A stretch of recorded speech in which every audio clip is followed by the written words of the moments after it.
Hello friends, welcome back to the YouTube channel. This is Rahul Chore and today we are going to focus on the syllabus of the creating cabling and the wire harnesses in Creo Parametric. So let's get started. Here just take a note of this all the points which are required to learn all the wire harness commands in Creo Parametric. Okay. The first one is adding a harness part to the assembly. In that, creating a harness, modifying a harness, creating a sub harness.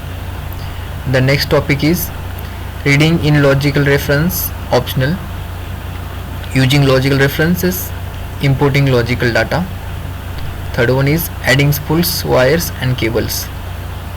Next, creating spools, adding wires and cables, using ribbon and cables. And the next one is designating components.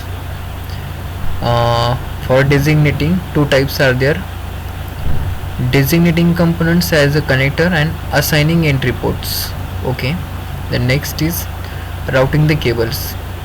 We can route the cables by using simple route or using routing view network, or the third one auto routing, and the next one is modifying a route.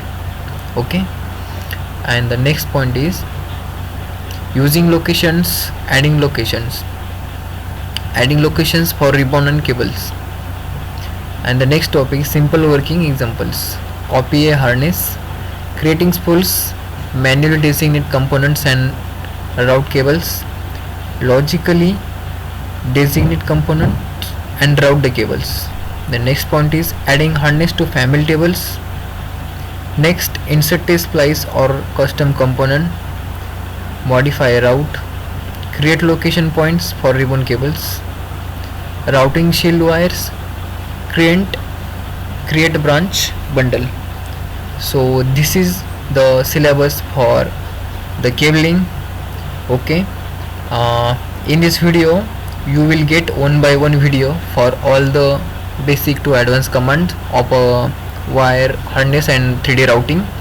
So let's subscribe the channel, those who are new on this channel, and lots of video are available on my channel for 3D designing. You will definitely like it.